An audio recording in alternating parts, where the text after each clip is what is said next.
শুধু রাগ করে আদরটাকে মাটিতে ঠেলে দিচ্ছ কেন? হ্যাঁ, সকাল সকাল চলে এসো, সকাল সকাল। আর শোনো, তোমাদের যদি অনুমতি থাকে ওই সোনার উপকে আমার সঙ্গে করে নিয়ে যাই। মানে শালুক তো একদম অচেনা লোকেদের মধ্যে গিয়ে পড়বে, ওরা গেলে ওর একটু ভালো লাগবে। মানে নিয়ে যাই ওদেরকে সঙ্গে করে।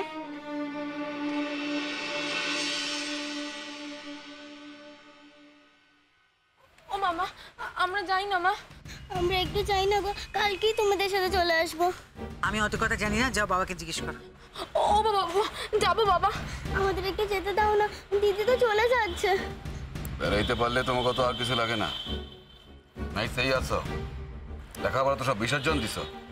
ওগো যাইতে দে না অনেক, কালকে তো আমরা যাবোই, আমাদের সঙ্গে আবার চলে আসবো। ঠিক আছে যাও, এখন এর কি আছে, তাহলে লিখা তো এক রেডি হয়েই আছে। তাহলে আমরা এগোই মানিক। ও রামকড়িমা, চলেন আমি নৌকা পার করে আপনাকে গাড়িতে তুলে দিয়ে আসি। চল, সাবধানে থাকবি।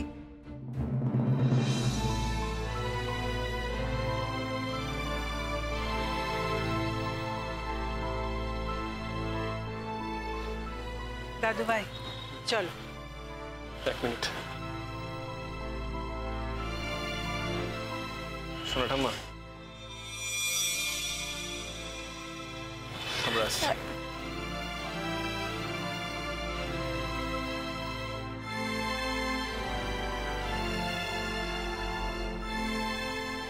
কাকিমা, আমি জানি আপনি আমার উপরে রাগ করেছেন, কিন্তু তার জন্য আপনি আমাদের বাড়িতে আসবেন না, এটা প্লিজ করবেন না। আরে চলো, দেরি হয়ে যেতেছে। শালুক, শালুক রে। না না না না শালুক, এখন ফিরে তাকাবার কোনো সময় নেই। দিদিন তো কালকেই আসবেন, দেখা হবে। চল চল। শালুক আবার আসবে তো? শালুক, তুমি ওকে আবার নিয়ে আসবে তো? ওকে অষ্টমঙ্গলা জোর খুলতে আনবে তো? ও দিদিন, দিদিন তুমি আবার শালুক দিদিকে নিয়ে আসবে তো? হবে হবে, সবকিছু হবে, আসবো। এবার আমরা যাই, আগে আমরা যাই। তোমরা সবাই আমাদের বাড়িতে এসে কিন্তু আমি নেমন্তন্ন করে গেলাম, সবাই আসবে। হ্যাঁ চলো। আসেন রামকড়িমা। যদি বন্ধু যাওয়ার চা হাতের বালিয়া খুইলা যাও রে ও বন্ধু, কাজল ভ্রমরারে কোন দিন আসিবেনি বন্ধু কয়া যা। বকো না বৌমা, ও আমার কথা রাখা ছাড়া আর কিছুই করে। যে পরিস্থিতিতে বিয়েটা হয়েছে সেই পরিস্থিতির কথা যদি তোমরা জানতে, তাহলে। জানতে চাই না মা,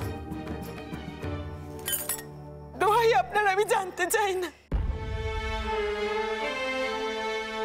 যদি কোনো এককালে প্রতিবেশীর ঘরে দুর্যোগ ঘটে, তার জন্য আমি আমার ছেলের জীবনটা এইভাবে নষ্ট হতে দিতে পারি না। আমার নষ্ট হতে দিতে পারি না। আমি কিচ্ছু জানতে চাই না।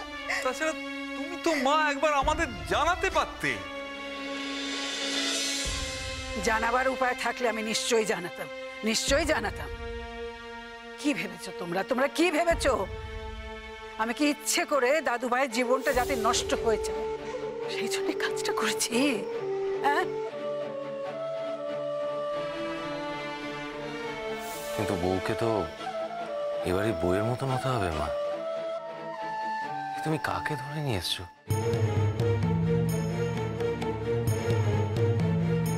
দেখে তো মনে হচ্ছে রাস্তায় বসেছিল, তুমি তুলে এনেছো।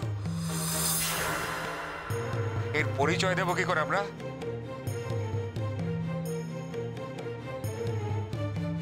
আবির, একটা কথা বলি। এই কাজটা করার আগে তোমার একবার তোমার মাকে জানানো উচিত ছিল। জান তোমার গুরুজন ঠিকই, তোমার অভিভাবকও বটে, কিন্তু তবু মার থেকে বড় অভিভাবক তো আর কেউ হয় না। এই কথাটা অ্যাটলিস্ট তোমার মনে রাখা উচিত ছিল। এই মেয়েটা তো বয়সেও অনেক ছোট, এই বয়সে বিয়ে দেওয়ারই বা কি ছিল? তুমি লেখাপড়া করেছো? স্কুল পাশ করেছো? আমি বুঝতে পারছি না আমি এসব কথা উঠছে কেন এখন? হ্যাঁ তাই তো মেয়েটা যখন একবার বিয়ে হয়ে গেছে তখন ওকে অপমান করার কি মানে দিদি ভাই? কারণ বৌমা, একবার যখন বিয়েটা হয়ে গেছে আর তুমি যতই রাগ করো তা যখন ফেরাতে পারবে না, তখন বরণ ডালাটা নিয়ে এসো না মা। আমি তোমাকে কথা দিচ্ছি, আমি মেয়েটিকে গড়ে পিঠে তোমার মনের মতো করে তৈরি করে দেব। একদিন তুমি ওকে নিয়ে অহংকার করতে পারবে। থাক, এসব কথাগুলো না সিনেমায় ভালো লাগে। আমার জীবনটাকে সিনেমার চরিত্র বানাতে চাই না মা।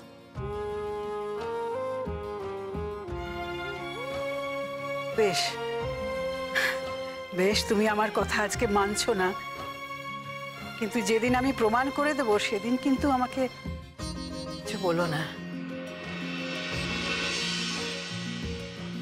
যাও মা, তুমি বরং একটা কাজ করো, বরণ ডালাটা নিয়ে এসো। ওরা কতক্ষণ এভাবে দাঁড়িয়ে থাকবে? না মা, বরণ ডালা আসবে না।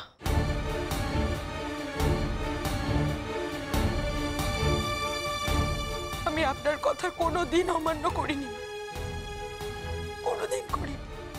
অবশ্য আপনি অমান্য করার মতো কোনোদিন কোনো কথা বলেননি, কিন্তু আজ করছি, এই প্রথম করছি। কারণ আমি বিশ্বাস করতে পারছি না সত্যি আপনি এই কথাগুলো বলছেন। আমি কেন, আমার তো মনে হচ্ছে এই বাড়ির কেউ বিশ্বাস করতে পারছে না সত্যি আপনি এই কথাগুলো বলতে পারেন। আমি যদি ওর বিয়েটা না দিতাম তাহলে মেয়েটি লগ্নভ্রষ্টা হয়ে যেত বৌমা। যার সঙ্গে ওর বিয়ে ঠিক হয়েছিল সে বিয়েতে আসার আগে মারা যায়।